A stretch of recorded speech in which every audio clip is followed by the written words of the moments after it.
So remember a couple of weeks ago when it was gloom and doom for Manchester United, when it was Ruben Amorim out, when it was 3 games into the season, we've got to move a different direction, right? But wouldn't you know, of the first 5 matches in the Prem this year, Manchester United happened to have had the toughest schedule, facing Arsenal, facing Manchester City, facing Chelsea. 3 teams that are absolutely competing for the league this year, and at minimum are competing for the top 4. We played them in our first 5 games. But despite that, no club has created more XG than Manchester United. No club has created more shots than Manchester United. And no club has had more shots on target than Manchester United. What a freaking coincidence for a manager that seems to not be able to manage. Now, if that's the case, why don't we take a look at the Premier League table? 11th, right? 11th.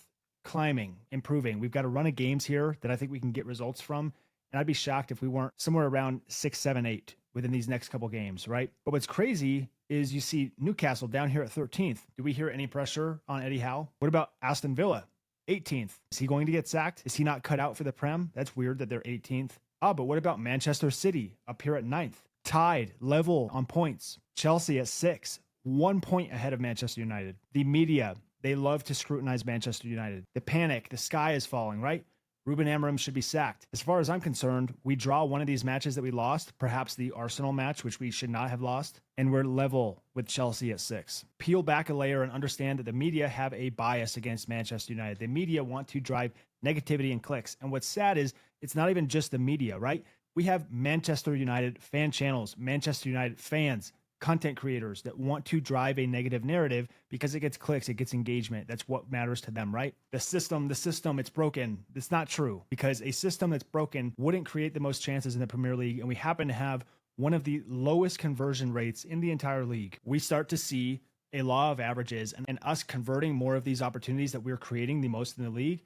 I think the results start to follow, right? Yes, you can't deny that the form last year was horrible.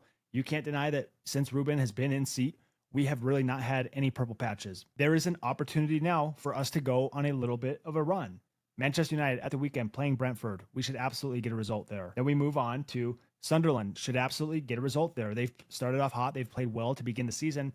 But if you're telling me that Man United can't top Sunderland, then we've got bigger issues. Liverpool, that's going to be a tough one. But Liverpool, I'm not convinced. They've been sneaking out wins. I don't know how it continues to keep happening. Can we be up for that game? Can we get a draw? Can we get points out of that? It's possible. We'll see. Even if we drop that game. Brighton. So you've got Brentford, Sunderland, and Brighton. 3 definite games out of 4 where we should get positive results, right? And then after that, you're looking at Forest, who are very low in the table right now. Tottenham, we're capable of beating them, even though they had our number last year. Everton, Crystal Palace. This is an opportunity for us to have our first purple patch under Ruben Amorim. Please, God, make it so. Go Reds.